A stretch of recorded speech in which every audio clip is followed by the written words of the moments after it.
मतपेटी लूटने वालों को तगड़ा झटका लगा। अमर उजाला ने इस खबर को तरजीह दी है। सुप्रीम कोर्ट ने शुक्रवार को बड़ा फैसला सुनाते हुए ईवीएम वीवीपैट मिलान की मांग को खारिज कर दिया है। तो विपक्ष के लिए एक बड़ा झटका कहा जा सकता है।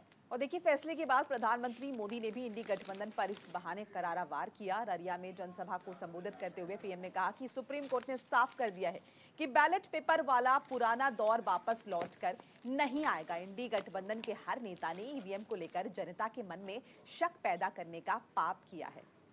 तो फिलहाल देखिए, हम दिखा भी रहे हैं आपको किस तरीके से यहाँ पर मतपेटियां लूटने वालों के सपने चकनाचूर हो गए हैं। प्रधानमंत्री मोदी ये तमाम बड़ी बातें कहते नजर आए हैं। अमर उजाला ने इस खबर को छापा है। देखिए, आपको वो हम कटिंग भी दिखा रहे हैं किस तरीके से छापा गया। ये कटिंग आप देखिए।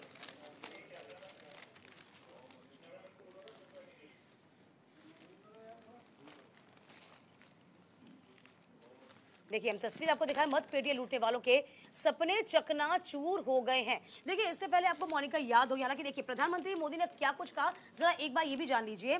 पीएम ने कहा, अविश्वास पैदा करने का पाप करने के लिए देश से माफी मांगे विपक्ष। बंगाल के मालदा में रैली के दौरान किस तरीके से उन्होंने तमाम बातें कही थी।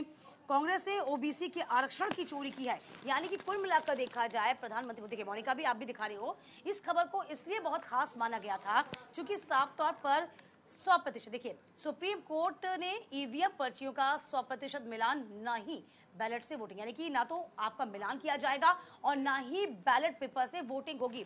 और इस बीच देखिए, बड़ा कटाक्ष करते उन्होंने कहा था कि जिसको ऐसा लगता है ना, तो आप करवाइए, तो आपके खर्चे पे ही सब कुछ हो जाएगा। ये सुप्रीम कोर्ट ने साफ कह दिया था। सुप्रीम कोर्ट ने ये भी कहा था कि आपने जो अर्जियां लगाई हैं वो कहीं ना कहीं उसमें आधारहीन है। दूसरी बात ये भी कह दी कि आप उस दौर को नहीं भूले हैं जब पूरी की पूरी मतपेटियां उठ के गायब हो जाया करती थी, चोरी हो जाया करती थी। आपको याद होगा, उसको लूट लिया जाता था। बिल्कुल। और देखिए, इस बात का भी सुप्रीम कोर्ट ने साफ तौर पर निर्देश दिया है, जिक्र किया। उन्होंने कहा कि 1 मई और उसके बाद से सिंबल लोडिंग यूनिट को चुनाव नतीजे घोषित होने के 45 दिन बाद तक स्ट्रॉन्ग रूम में सील रखना होगा। और ये इसीलिए होगा, देखिए, एसएलयू मतलब मेमोरी यूनिट है जिसमें तमाम जो सिंबल है वो स्टोर हो जाएंगे।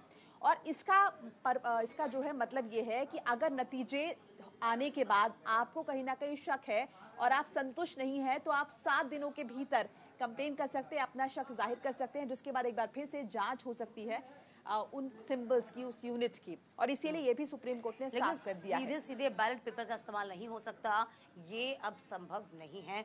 ये कहीं ना कहीं कोर्ट ने अब साफ कह दिया और इसी को लेकर प्रधानमंत्री मोदी ने ये बड़ा तंज कसा। चलिए मोनिका, आगे बढ़ते हैं। बहरहाल बात करेंगे गृह मंत्री अमित शाह की। अमित शाह ने भी बड़ा बयान दिया है और कहा है कि